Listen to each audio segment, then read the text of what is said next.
नमस्कार। 76वें स्वाधीनता दिवस की पूर्व संध्या पर देश विदेश में रहने वाले सभी भारतीयों को मैं हार्दिक बधाई देती हूँ। इस गौरवपूर्ण अवसर पर आपको संबोधित करते हुए मुझे बहुत खुशी हो रही है।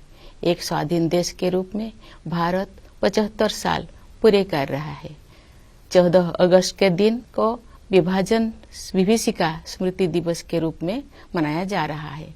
इस स्मृति दिवस को मनाने का उद्देश्य सामाजिक सद्भाव, मानव सशक्तिकरण और एकता को बढ़ावा देना है। 15 अगस्त 1947 के दिन हमने औपनिवेशिक शासन की बेड़ियों को काट दिया था। उस दिन हमने अपनी नियति को नया स्वरूप देने का निर्णय लिया था। उस शुभ दिवस की वर्षगांठ मनाते हुए हम लोग सभी स्वाधीनता सेनानियों को सादर नमन करते हैं। उन्होंने अपना सर्वस्व बलिदान कर दिया ताकि हम सब एक स्वाधीन भारत में सांस ले सके। भारत की आज़ादी हमारे साथ साथ विश्व में लोकतंत्र के हर समर्थक के लिए उत्सव का विषय है। जब भारत स्वाधीन हुआ तो अनेक अंतर्राष्ट्रीय नेताओं और विचारकों ने हमारी लोकतांत्रिक शासन प्रणाली की सफलता के विषय में आशंका व्यक्त की थी। उनकी इस आशंका के कई कारण भी थे। उन दिनों लोकतंत्र आर्थिक रूप से उन्नत राष्ट्र तक ही सीमित था। विदेशी शासकों ने वर्षों तक भारत का शोषण किया था। इस कारण भारत के लोग गरीबी और अशिक्षा से जूझ रहे थे। लेकिन भारतवासियों ने उन लोगों की आशंकाओं को गलत साबित कर दिया। भारत की मिट्टी में लोकतंत्र की जोड़ें लगातार गहरी और मजबूत होती गई। अधिकांश लोकतांत्रिक देशों में वोट देने का अधिकार प्राप्त करने के लिए महिलाओं को लंबे समय तक संघर्ष करना पड़ा। लेकिन हमारे गणतंत्र की शुरुआत से ही भारत ने सार्वभौमिक वयस्क मताधिकार को अपनाया।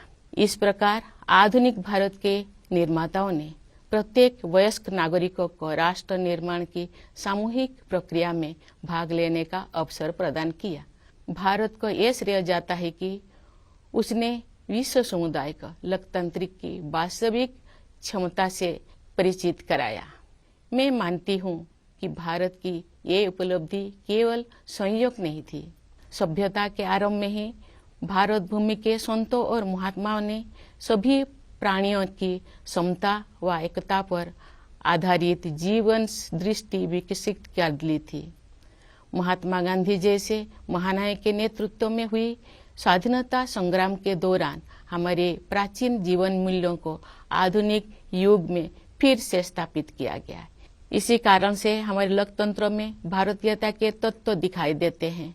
गांधी जी सत्ता के विकेंद्रीकरण और जनसाधारण को अधिकार संपन्न बनाने के पक्षधर थे। पिछले 75 सप्ताह से हमारे देश में स्वाधीनता संग्राम के महान आदर्शों का स्मरण किया जा रहा है। आजादी का अमृत महोत्सव मार्च 2021 में दांडी यात्रा की स्मृति को फिर से जीवंत रूप देकर शुरू किया गया है। उस युगांतरकारी आंदोलन में हमारे संघर्ष को विश्व पटल पर स्थापित किया था। उसे सम्मान देकर हमारे इस महोत्सव की शुरुआत की गई। ये महोत्सव भारत की जनता को समर्पित है। देशवासियों द्वारा हासिल की गई सफलता के आधार पर आत्मनिर्भर भारत के निर्माण का संकल्प भी इस उत्सव का हिस्सा है। हर आयु वर्ग के नागरिक पूरे देश में आयोजित इस महोत्सव के कार्यक्रम में उत्साहपूर्वक भाग ले रहे हैं। ये भव्य महोत्सव अब हर घर तिरंगा अभियान के साथ आगे बढ़ रहा है। आज देश के कोने कोने में हमारा तिरंगा शान से लहरा रहा है। स्वाधीनता आंदोलन के आदर्शों के प्रति इतने व्यापक स्तर पर लोगों में जागरूकता को देखकर हमारे स्वाधीनता सेनानी अवश्य प्रफुल्लित हुए होते। हमारा गौरवशाली स्वाधीनता संग्राम इस विशाल भारत भूमि में बहादुरी के साथ संचालित होता रहा।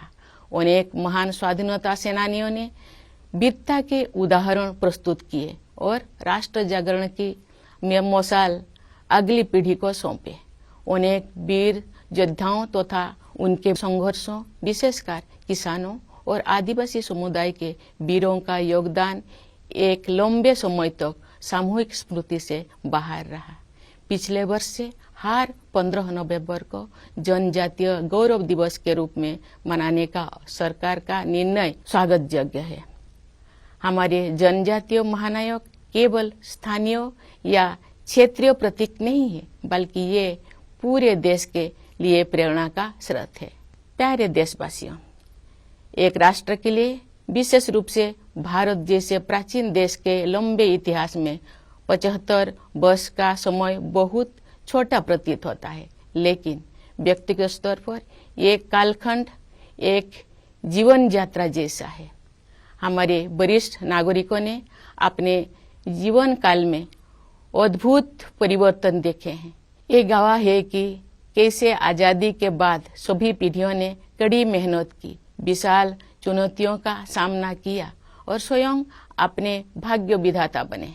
इस दौर में हमने जो कुछ सीखा है वो सब उपयोगी साबित होगा, क्योंकि हम राष्ट्र की यात्रा में एक ऐतिहासिक पड़ाव की ओर आगे बढ़ रहे हैं। हम सब 2047 में स्वाधीनता के शताब्दी उत्सव तक की 25 वर्ष की अवधि यानी भारत के अमृत काल में प्रवेश कर रहे हैं। हमारा संकल्प है कि वर्ष 2047 तक हम अपने स्वाधीनता सेनानियों के सपनों को पूरी तरह साकार कर लेंगे। इसी कालखंड में हम बाबा साहेब भीमराव अंबेडकर के नेतृत्व में संविधान का निर्माण करने वाला विभूतियों के विजन को साकार कर चुके होंगे। एक आत्मनिर्भर भारत के निर्माण में हम पहले से ही तत्पर हैं।